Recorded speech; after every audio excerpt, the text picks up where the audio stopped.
the love in you and find the joy that comes to those who care. Seek out the love in you. It only grows whenever it is shared. So I feel like this is our message when we think about answering the call of love. So the words, I'll have you repeat after me. Busca el amor, anti, se multiplica, si lo repartís. Busca el amor, anti, solo el que ama puede ser feliz. And it sounds like this. Busca el amor en ti, se multiplica si lo repartís. Let's sing that much. Busca el amor en ti, se multiplica si lo repartís. Going on. Busca el amor en ti, solo el que ama puede ser feliz. A little trickier there, but you could get it. Starting at Busca el amor the second time. 1, 2. Busca el amor en ti, solo el ama puede ser feliz. And then we repeat that.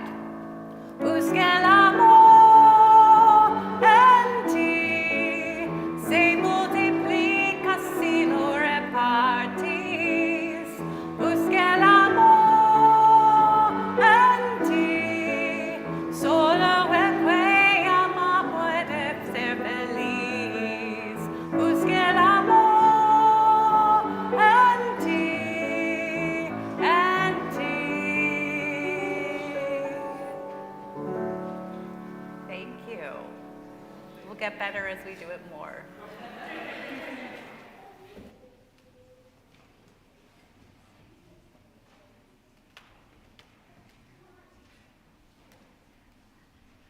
Good morning. I don't know how many of you remember today is Groundhog Day. And, you know, I don't care about those ones down in Pennsylvania, but I think our local Ithaca groundhog did see some sun today. Certainly it wasn't much, but there was some peeking through the clouds. So what does this tell us? Does this say that the winter is going to end quickly in a month and a half? Or will we have to suffer for 6 more weeks? It's so wonderful to see you all this morning, newcomers, longtime members, and those watching online. My name is Jens Wenberg, and I'm delighted to be your celebration associate for this service. May we gather today to nurture our connections, seek inspiration, and embrace change. Inclusion is our theme for February. Inclusion is about opening doors. It's also about opening hearts. How can we open ourselves to the experience of others that we may not feel their needs as we do our own? If you're new or visiting for the first time, I invite you to fill out one of the yellow pew cards and place it in the offertory plate, or even better, you can come out here and drop it off at the welcome table, right there in the parlor. And that's where we will gather after the service for snacks and coffee and good conversation. Please look at your order of service for information about church events today. Particularly today, there is a congregational conversation at 7 o'clock on Zoom, where Don Barber, our new treasurer, will be talking about the financial situation before we get into the pledge month. The link is in the order of service as a a little square that you flash on, or it is written out in the weekly announce. So, let's take a moment, before we light the chalice, let's take a moment to greet those around us.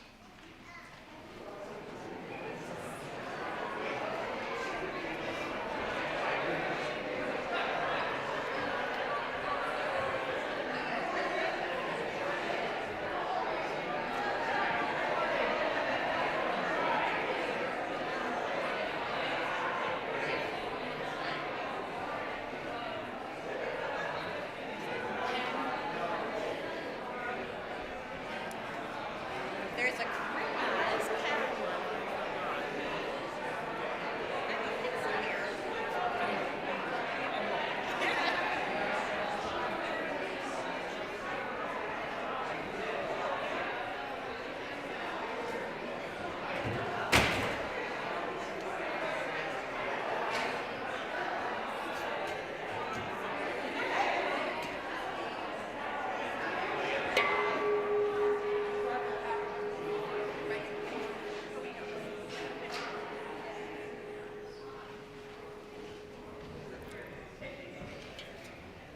This morning I'm going to invite Guthrie Graves to come up and light our chalice and be the adult this morning. So please join me in saying the words that are printed in the order of service. We light this chalice for the warmth of love, the energy of it, and the energy of action. Thank you.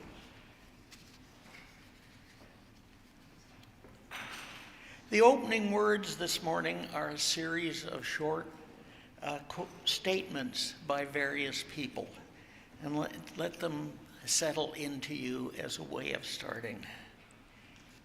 From James D. Wilson, diversity in all its forms is the path to greatness. Stephen R. Culley, strength lies in differences, not in similarities.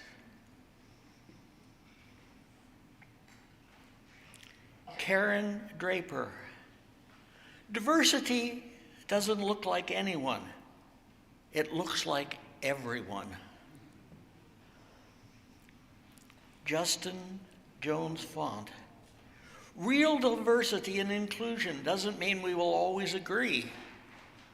It means that even when we disagree, we can still respect each other.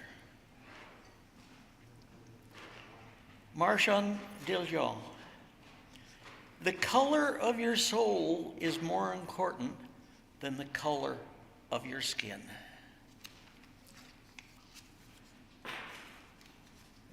So now we can all rise for our opening hymn. And are there kids to pass the baskets? I'm sorry. We have the announcement for the strategic planning group. There's an update from the strategic plan. It's on the, No, on the order of service. I don't know about it. Yeah. Sorry. Update from strategic planning committee. Okay. Nope, no problem.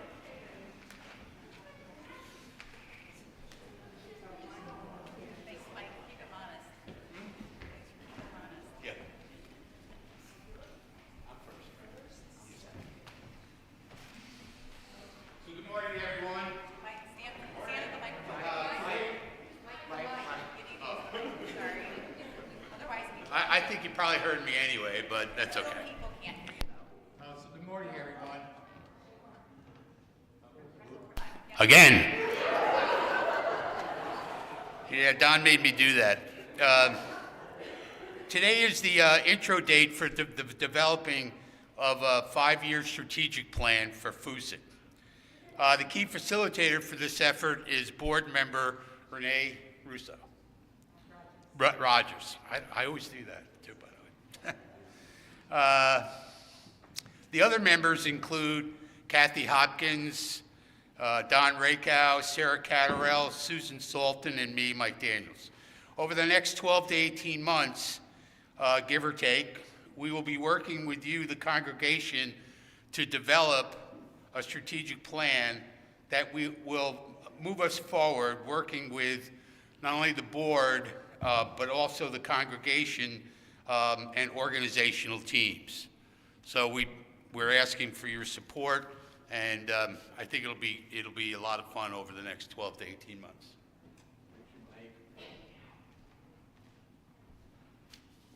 So to develop a strategic plan and to do it efficiently, it's important to utilize the data and information that you already have. So we have quite a bit of information to start the process. First, there was an earlier strategic planning group called the Dream Catchers that I had the privilege of being a member of. We gathered quite a bit of information. Some of you might recall our putting poster boards in the parlor and soliciting your feedback. We were doing great, and then March 2020 happened. So that was the end of the Dreamcatchers efforts, but we do have the information that was gathered up to that point. A number of members of the group that Mike just enumerated have studied strategic planning processes at other UU churches, specifically in Plano, Texas, Bay County, Florida, Frederick, Maryland, Boulder, Colorado, and Seattle, Washington. And we'll use what we've learned from those strategic planning processes to help inform our own.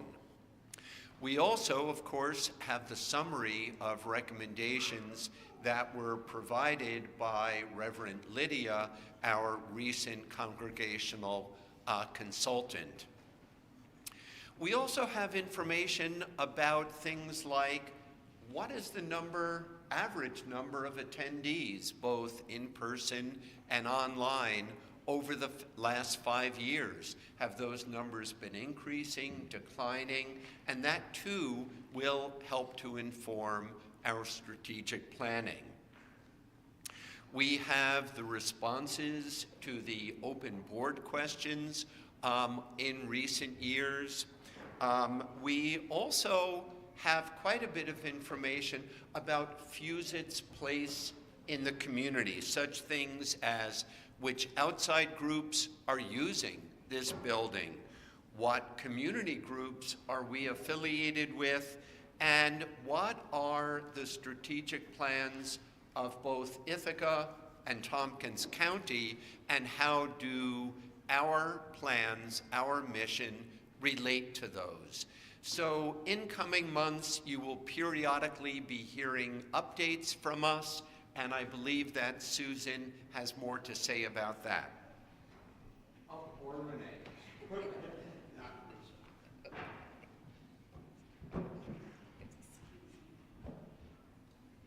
Okay, need a lift. All right. So you heard that our team began with a review of strategic plans from other UU churches. We gathered information about our surrounding community, and we dove into the archives of recent surveys, open questions, and congregational conversations. A summary of this research is presented on a bulletin board in the parlor today. This represents a start on the very important task of congregational discernment. And over the next few months, as Don had mentioned, you'll be hearing more about this process. The important thing to remember is your voice will help us build a better plan.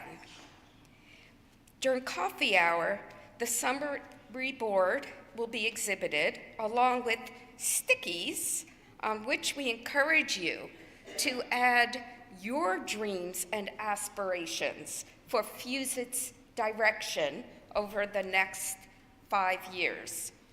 You may post your vision directly on the boards or drop it anonymously into this box. Thank you. And now Susan.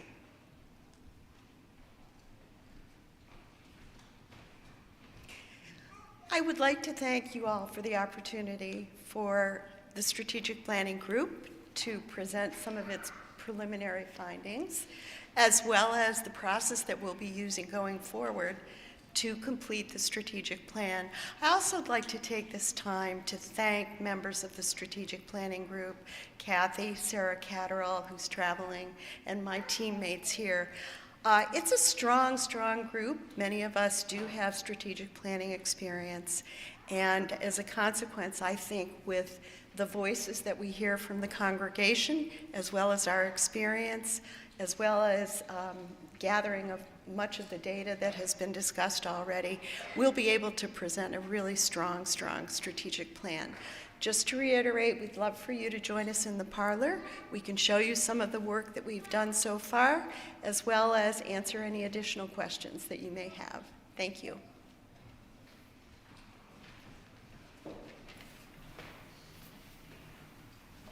Thank you. And now we can stand for our opening hymn, which is 1004 in the Teal hymnal, what we already sang. It starts with the verse, so don't sing at the beginning unless you are comfortable reading the Spanish and you have the music in front of you. Otherwise, just join in on the refrain. And I'm going to invite any kids who are going to help with our Side with Love collection to come get a basket. Our February Side with Love partner is Babies First, and so you will see in your order of service the list of baby items that you can bring in this month to help that important organization. All right, let's sing.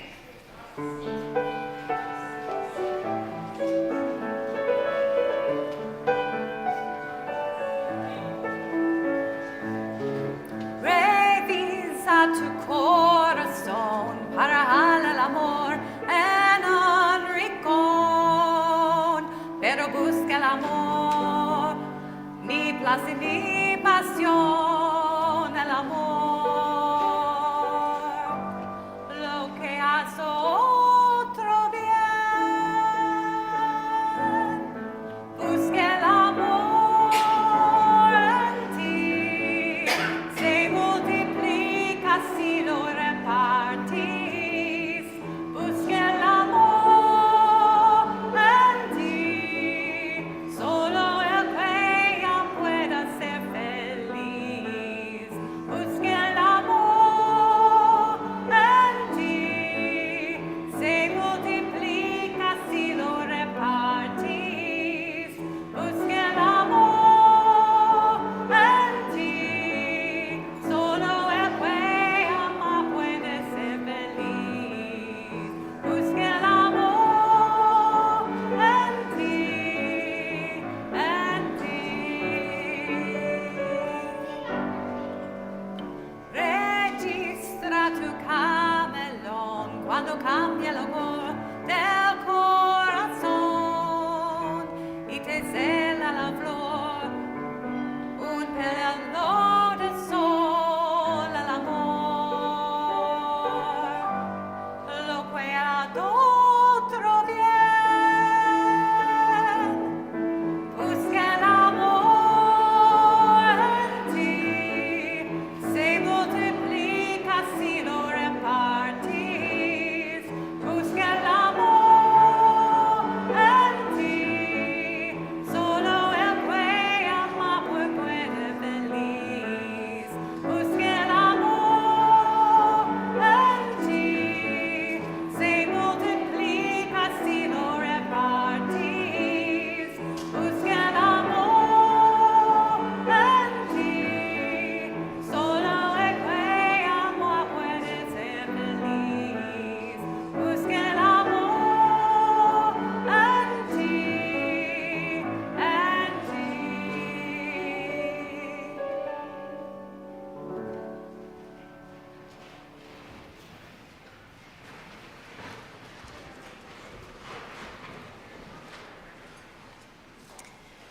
Good morning, everybody.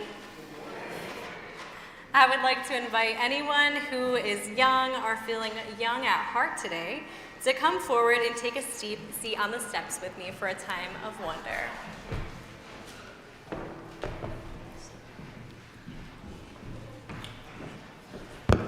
Waldo.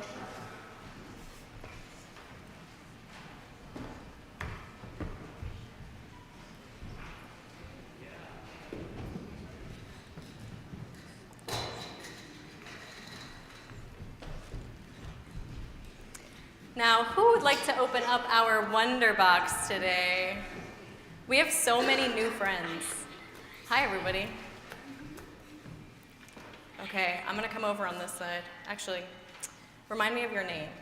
Asha. I was gonna guess that. Here, come on up here. Come open our Wonder Box, Asha.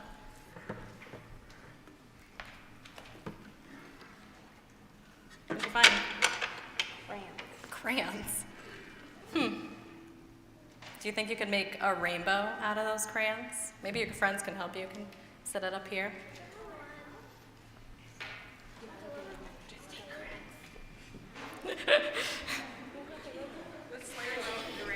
How are you guys going to put it in a rainbow if all the colors are separated? What are we going to do? Here, if you have a crayon, come closer so you can put them all together. Who's orange? Who is yellow? Who is yellow? There you go. Are there any colors missing? Pink, maybe? Pink. Brown. Pink, brown, black, violet. Oh, I only got the basics. Okay, wait. Here, I do have a black crayon to add to our rainbow. Okay, can you add that one for me, Waldo? I love all the technicalities up here.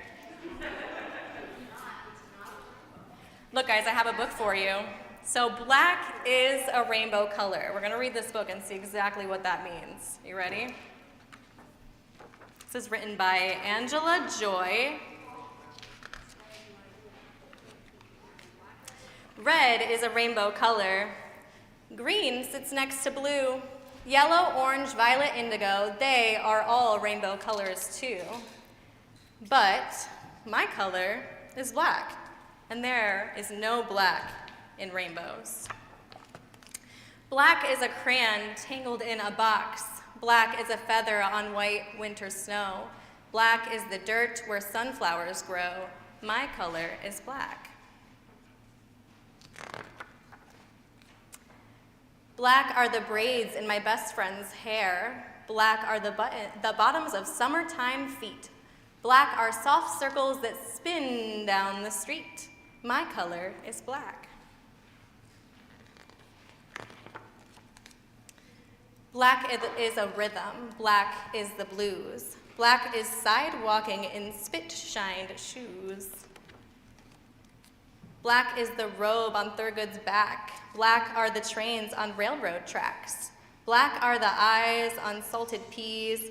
Black are the shadows of old magnolia trees. Black is molasses from tall sugar cane. Black is soft singing, hush now, don't explain. Black is the skillet for bread to fry. Black are dreams and raisins left out in the sun to dry. Black is the color of ink staining page. Black is the mask that shelters his rage. Black are the birds in the cages that sing. Black is a color. Black is a culture. Black is history. Black is family.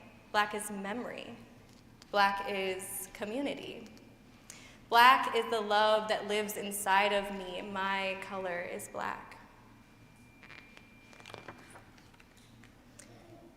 Black are the stones bearing witness to prayer. Black is the faith in a freedom not seen. Black was the man who gave the world his dream. Black is a color. Black is a culture. Black is the heart of a candle in flame. Black is the power of movement in pain.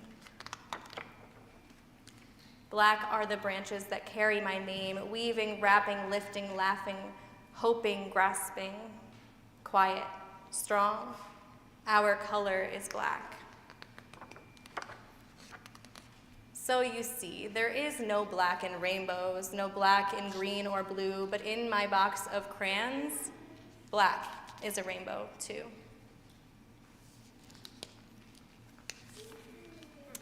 Thank you for sharing this book with me. This month we are exploring inclusion and how important it is to invite everyone in. It's also Black History Month, a time to celebrate the amazing stories and contributions of Black Americans and Black people all over the world. Our UU faith lifts up justice and equity, and it calls us to include everyone in the beautiful rainbow that makes up our community. So this month, I invite you to celebrate how much richer our world is because of the diversity that exists in it. Parents and caregivers, if you have not yet registered your young person for RE, please remember that it is required for their participation in our classes. There is a QR code in the parlor. I invite any young people who would like to join us to come into the parlor, as well as any parents or caregivers who need to sign their children or youth in. Please sing us on our way out with Where You Go, the words to which you can find on these lovely big screens.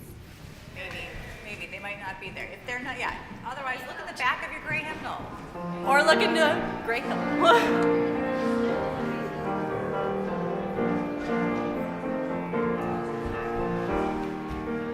Where you go, I will go, beloved. Where you go, I will go. Where you go, I will go, beloved. Where you go, I will go.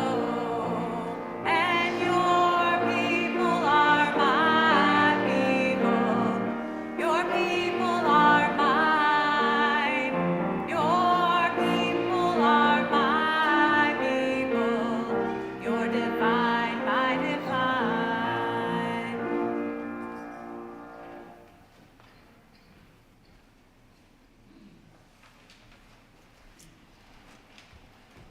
Hello. I'm Lloyd. I'm new to this, so. That's it.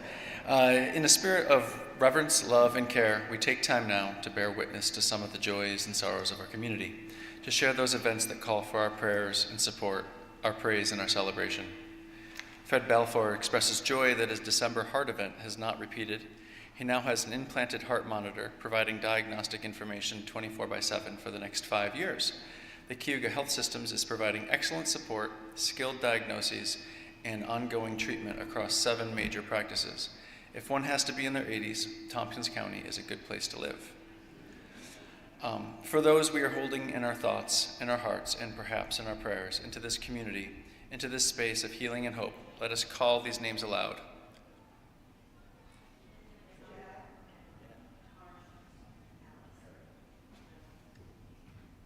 Or speak them in our hearts. We extend loving kindness to all in our world, and let us remember to extend loving kindness to ourselves. Today, tomorrow, and beyond, let our hands be outstretched in kindness, and let us keep showing up to our lives and each other with an open heart, no matter what. Love and courage to us all. Blessed be, and amen.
breathe out,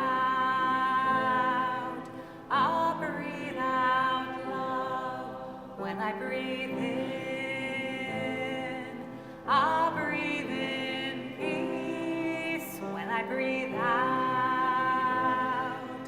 I'll breathe out love. When I breathe in,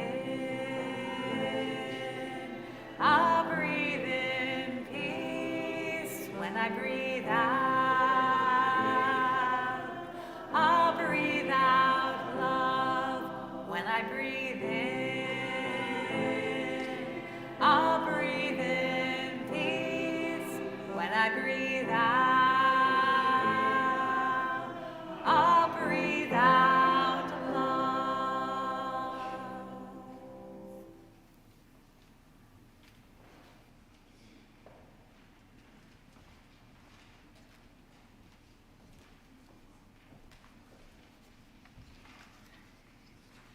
Each week, we take an offering to sustain the important ministries and programs of this congregation and its presence in Ithaca. Giving to the plate is important. It's a symbol of our gratitude for this service and for our ongoing commitment to support the work of this church. For those watching remotely, instructions for giving using your phone or computer will appear on the screen during the offertory music, and information will appear below the live stream on YouTube. For those attending in person, our ushers will now pass the plate.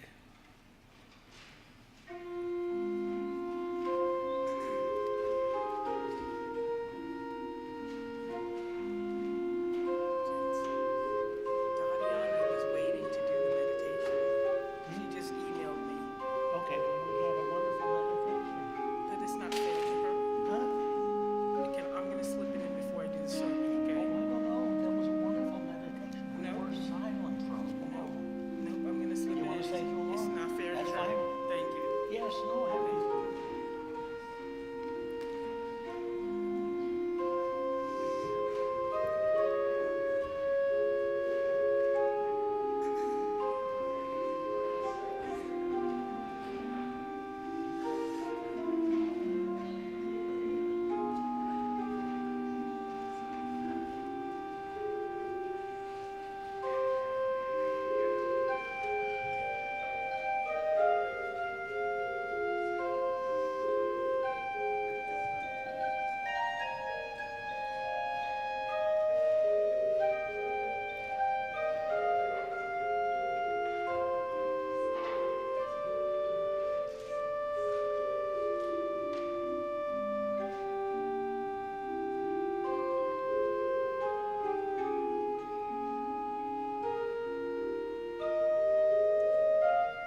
Please join me in saying the offertory blessing words that are in your order of service.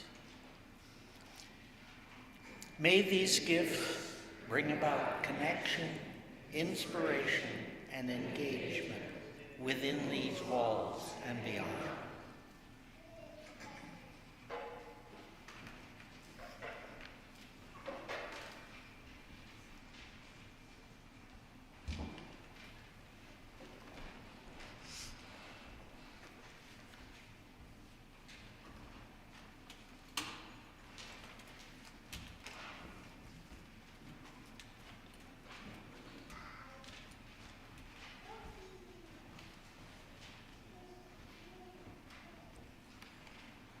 And before I begin, I noticed that we had a little bit of a confusion, and I wanted to ask Dariana to come up and do the meditation that she was supposed to do, because when we talk about inclusion, even when we make a mistake, we need to correct it. So Dariana, would you come up for us and do your meditation?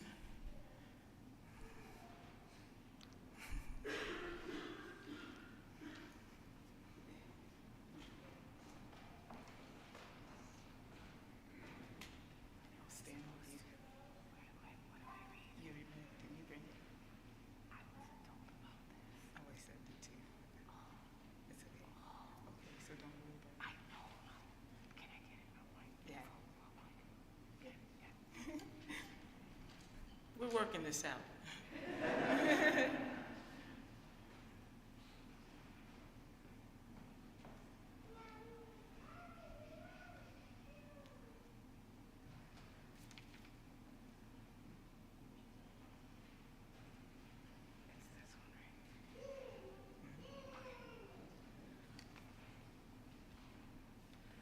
Hi, thank you for your patience, and I'm sorry for the confusion. And thank you, Peaches, for being so patient with me. So I'm gonna read this meditation. Can you please let me know tonight if you can read the meditation? Oh, sorry, that was not the part, sorry. This is my wish for you as you sit and breathe. Relax in your body. Adopt a dream state. Listen to my words. I wish you comfort on difficult days. Inhale and exhale slowly. I wish you smiles when sadness intrudes. Inhale and exhale slowly. I wish you rainbows to follow the clouds. Inhale and exhale slowly. I wish you laughter to kiss your lips. Inhale and exhale slowly. I wish you sunsets to warm your heart. Inhale and exhale slowly. I wish you hugs when spirits sag. Inhale and exhale slowly. I wish you beauty for your eyes to see. Inhale and exhale slowly. I wish you friendship to brighten your being. Inhale and exhale slowly. I wish you faith so that you can believe. Inhale and exhale slowly. I wish you confidence for when you doubt. Inhale and exhale slowly. I wish you courage to know yourself. Inhale and exhale slowly. I wish you patience to accept the truth. Inhale and exhale slowly. I wish you love to complete your life. Thank you.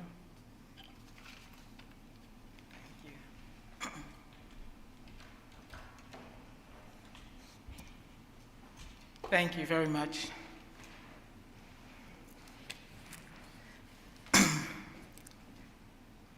Good morning.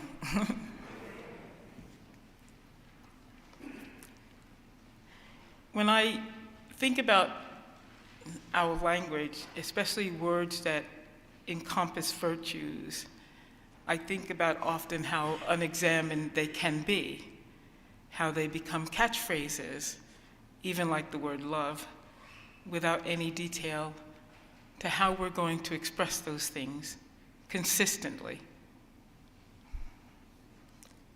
This is where my thoughts are, unexamined virtues. We throw around virtuous words as if just saying them is the power behind them, that claiming them makes us perfect at living their ideal. Our new government believes that they are being virtuous, fighting for the good cause with the new laws about mass deportation. They believe it will benefit us all. They're protecting us. They believe that's a virtue. We look at inclusion and agreed upon virtue within a small frame. If we're honest, we still struggle with the word. What is it? Would it have been inclusive to just know that we forgot to ask Dariana to come up and just pretend that didn't happen? That didn't feel right to me. Can we be inclusive about everything? Honestly? Are we? Do we find ourselves ever disagreeing over someone else's concepts and thoughts, someone's politics, some group, and quietly not include them? Do we have family members that are hard to get along with? And do we include them? I have a nephew, Malachi, the father of my grandsons. I call them grandsons, they're really grandnephews, who is abusive. And over the summer, the children were taken. Child Protective Services took them and put them away.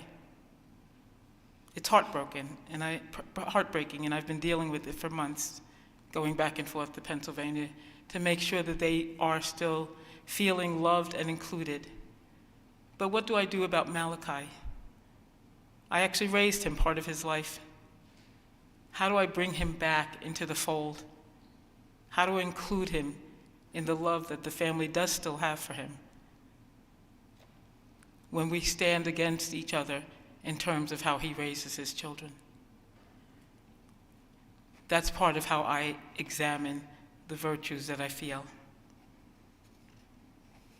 Interestingly, a simple word like inclusion can become painful when we see and feel our effort to actualize it failing or threatened by powers outside of our control.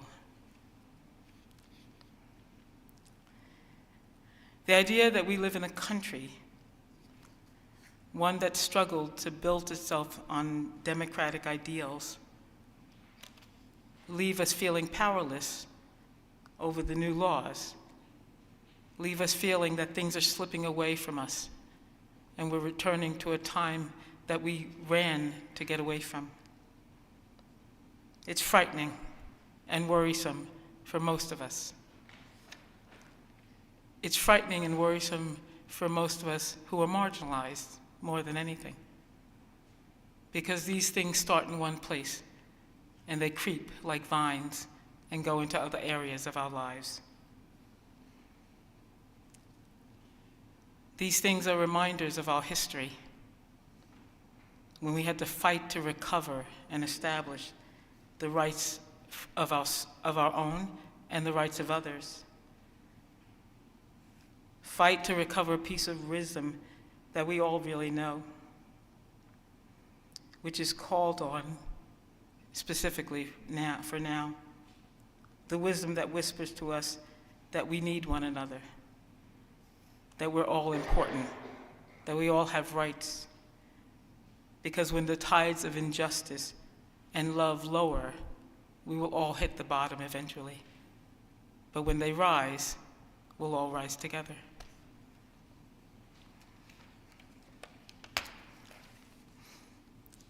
There's a sour energy all around us and a fear that is so much of what we value in this country is in jeopardy.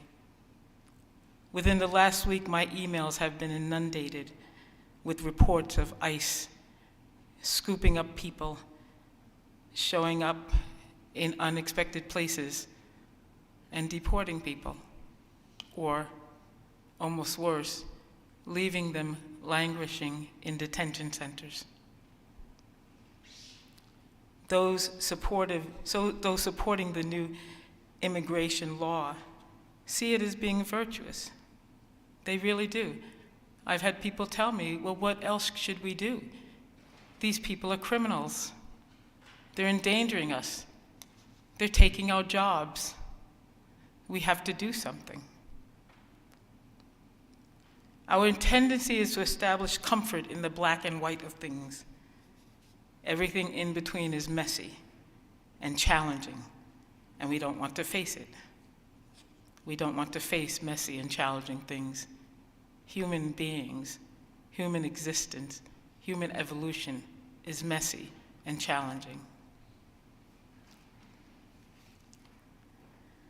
When we are in the position of welcoming another or including them, socially and emotionally, it may feel good to us. Maybe we feel prideful about it, like we're really amazing people. Maybe we feel self-righteous and woke.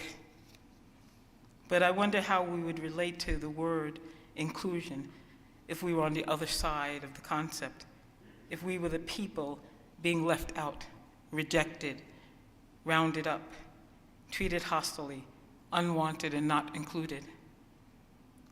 Would we then begin to look at inclusion in a much more detailed way? I'll reflect on an experience working at that school I talked about a couple of weeks ago, the town school.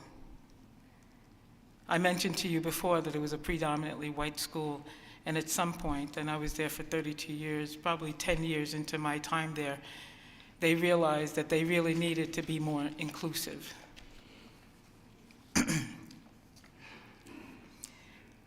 They started bringing in more children of color, which led to the conversation of bringing in more staff and more faculty and more administrators.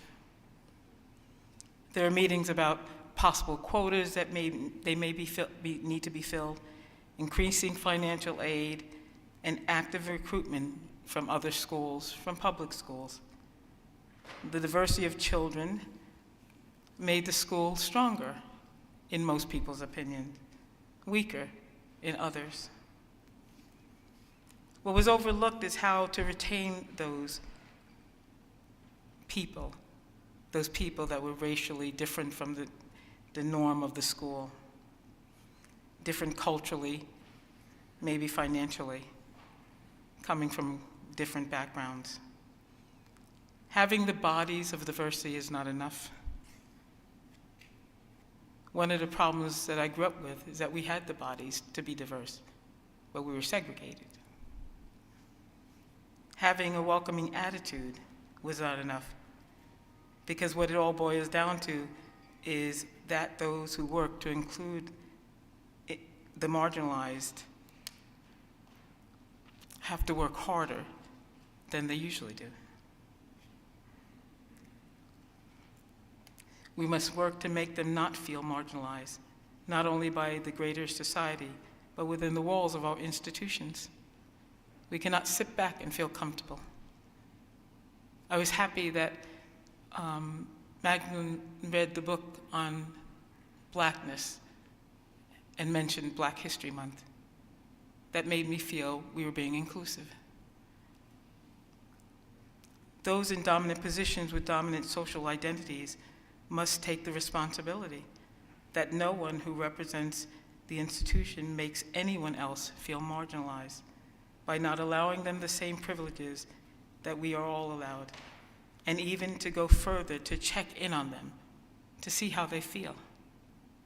It is not easy being one of a few, no matter what that is, whether it's your skin color, your ability, the way you look, your height. It's not easy, and we need to check in on one another. We need to help amplify their voices. We don't have to agree, we don't have to conform, but we have to give them the space to feel included. Marginalized people bring a different perspective associated with a different lived experience of oppression. They can dismantle stereotypes by allowing us to see a fuller picture of who they are. The word inclusion and its meaning have huger implications than it used to have, especially during these times with these new laws. We are now faced with an enormous controversy that is not clearly understood, as most of us want to believe. It is disturbing, and it will be disastrous eventually.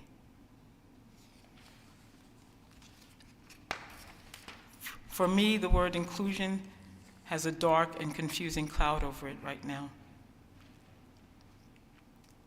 As we face the new deportation laws, which seem orderly and righteous, it is easy to follow the myths to convince us that these programs are necessary. There's no question that the immigration system needs reform.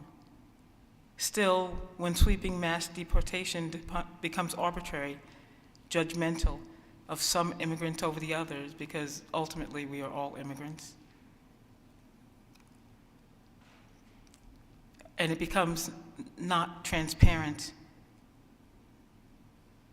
deporting immigrants that are involved in different stages of getting their citizenship. If they don't have it, they're still immigrants, even if they're working toward it.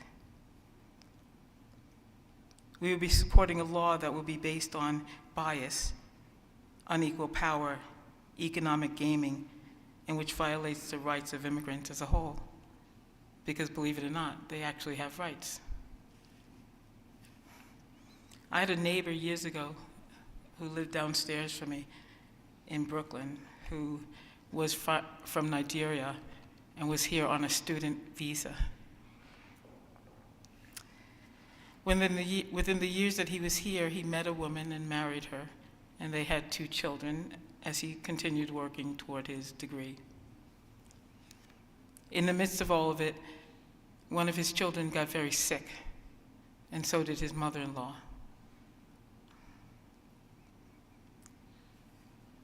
During that time of rushing around and having to find work alongside of going to school, he forgot to get formal permission to renew his visa, his student visa. And one day he was scooped up and put in a detention center. And for 4 years, the family fought to get him out. They never did. And they never saw him again. There were no questions answered. We couldn't figure out what had happened to him. We just never saw him again. That's what these things do. They're not smooth and they're not simple. They're not uncomplicated. And they're not done without biases and prejudices.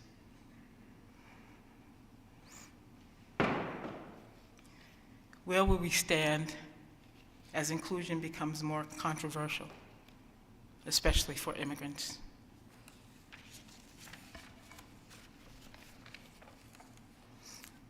Will we begin to question our own beliefs and fall prey to the stereotypes of immigrants being criminals, assuming who is and who isn't really one, questioning their validity in this country? Will our inclusive nature become weakened? An author named Aviva Chomsky wrote a wonderful book called They Take Our Jobs, and 20 other myths about immigrants. It's worth reading. I also want to talk about inclusion in terms of DEI programs that are losing all of their funding. If it weren't for DEI programs, the school I worked in would have never become diverse. The combination of mass deportation and the elimination of funding for DEI programs is an attack on equality and inclusion itself. It is racist, discriminatory, sexist, biased against gender identities, and even more. The whole purpose and role of diversity, equity, and inclusion initiatives was implemented to counterbalance the marginalization of people. The initiative was an act to promote diverse and equitable environments without bias or discrimination. To secure these initiatives, many institutions with DEI programs coordinate mentorship programs, tutoring programs, to encourage the number of underrepresented groups in career fields like science and engineering, medicine, and psychology. I want to share a thought by a teacher. He was actually a teacher for disabled children. His name is Vince Gallman. He begins his thoughts with this quote: "We are each angels, but with only one wing. And only by embracing each other can we begin to fly." He goes on to say, who is the teacher and who is the student? We live in a hall of mirrors, and each interaction contains opportunities for spiritual growth for both parties. For so long, we have overlooked our own disabilities and displaced them onto others. We do this in all our relationships. The spirit of inclusion begins with how we see others. It begins with seeing them as equal, as having gifts and wisdom, that they are underdeveloped or underrepresented or unutilized, just as in ourselves. And it is recognizing their underdeveloped capacity as being a wise gift meant to catalyze our own spiritual growth. Their disabilities suddenly become the perfect abilities necessary to move us to the next rung of our evolution. When I speak about inclusion and immigration, I do so to underscore my sense of humanity and my desire that this world and our country will find a way or a path that leads to a type of love that arises from our hearts and our sacred consciousnesses. We spend a lot of time talking about love and community and belonging, and I know we cannot just be talking about only those who enter our sanctuary, but we are reflecting a hope for each and everybody on this earth to feel wanted, included, and belong. We need to include them in the grace that we know is right, to see ourselves and others as pieces of a greater whole, needing one another to be complete. If we were to tear down just one tree in a forest, we can destroy the lives of many creatures, change the course of the wind, change the oxygen levels. What may seem like a small action can have a significant effect. Our job as good citizens is not just to follow orders, whether they are about not including someone or deporting immigrants. I will say that for Dr. King, specifically during this month, Black History Month, in his letter from Birmingham jail, he writes, "There are two types of laws, those that are just and those that are not. A just law is man-made code that squares with the moral law. An unjust law is a code that is out of harmony with the moral law. Any law that uplifts the human personality is just. Any law that degrades human personality is unjust." In another part of the same letter from Birmingham, everything that Hitler did to the Jews in Germany was legal. Our journey as spiritual people, as those who believe in creating a better world, one in which peace touches the hearts of everyone, a world in which all who hunger are fed, all who thirst are quenched, a world in which our differences become just another way we can embrace and regard one another, and a world in which all that suffer can be healed, is what good people do, what good people work for. Even here, our hands are not clean. Some of us have perpetrated offenses toward another, and some of us have witnessed it and stood silent.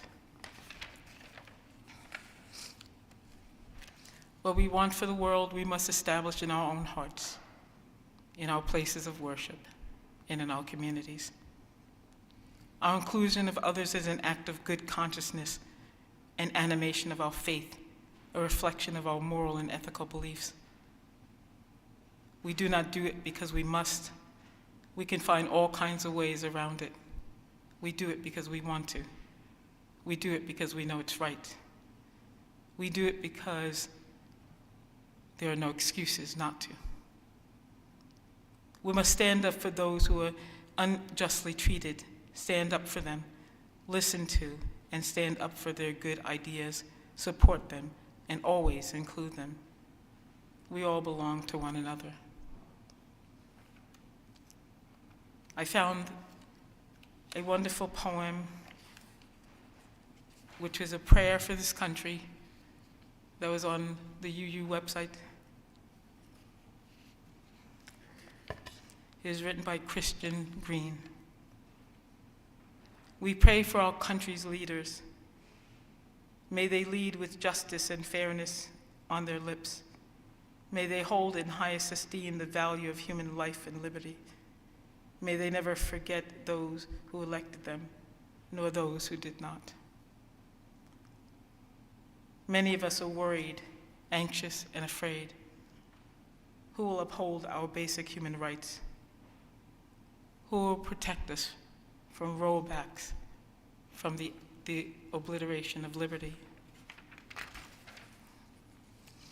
Who will lead us through the shadows? Who will remember us? Spirit of life and love, holy presence all around, embrace us with your wisdom and peace. Surround us with reassurance. Fill our hearts with purpose. Empower us to do what is right, always.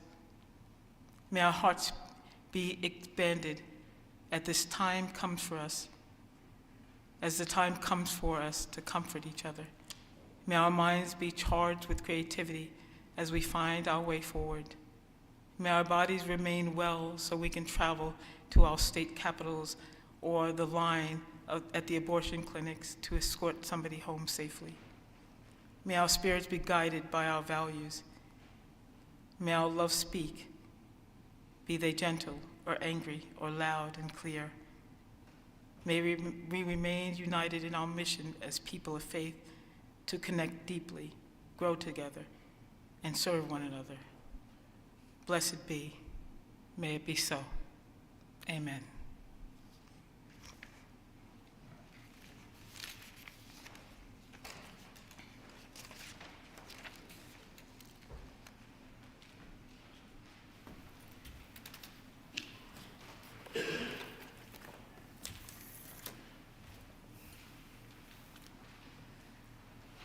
I invite you to rise in body or spirit to sing our closing hymn.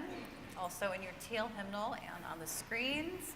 How could anyone ever tell you you are anything less than beautiful? And we will sing through this twice.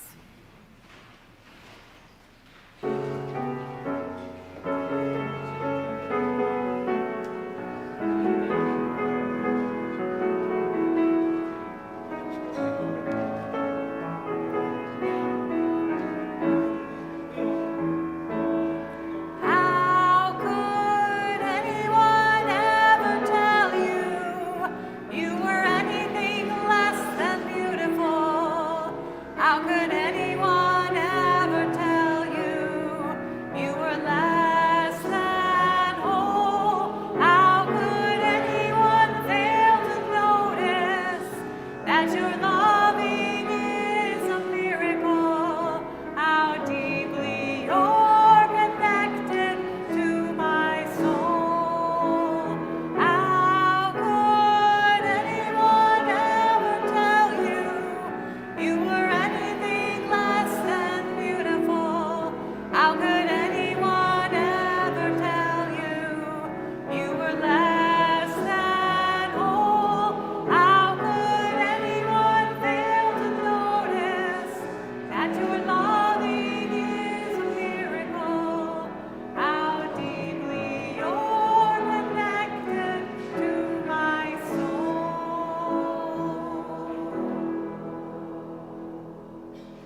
Maya Angelou wrote an autobiography called I Know Why the Caged Bird Sings.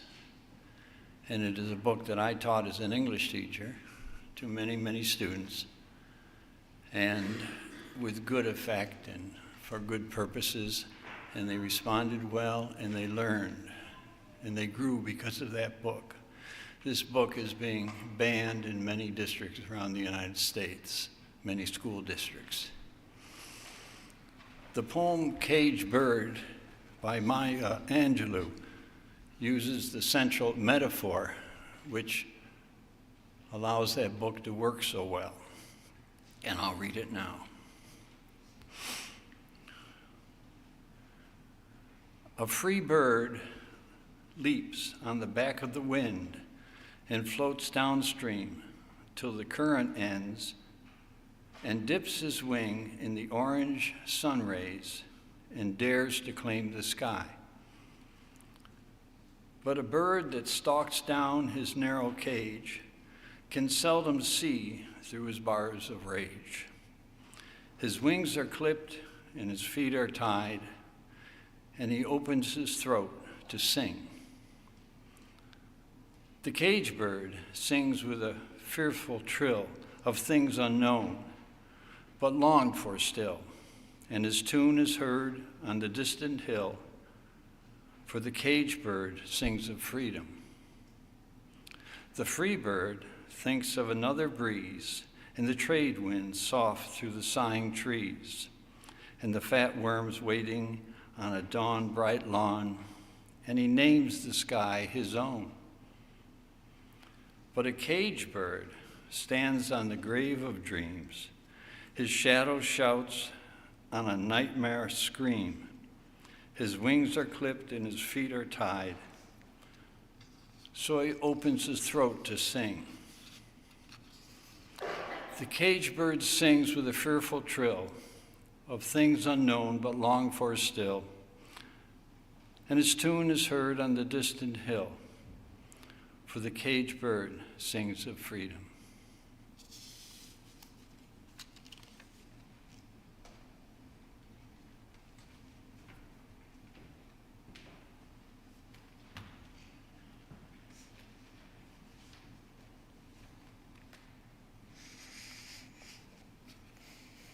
All I can say is wow.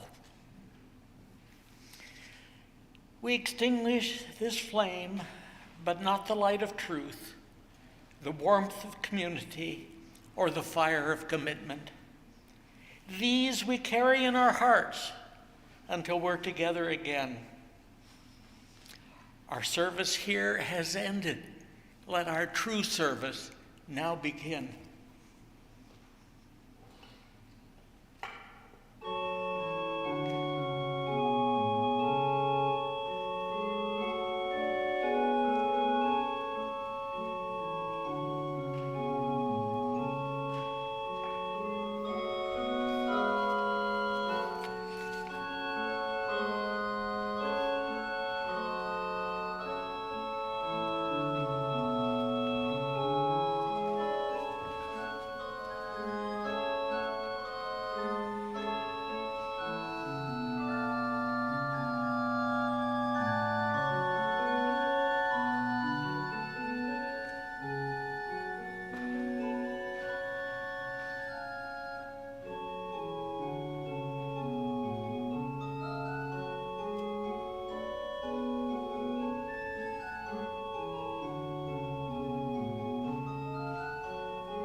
Go in peace.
So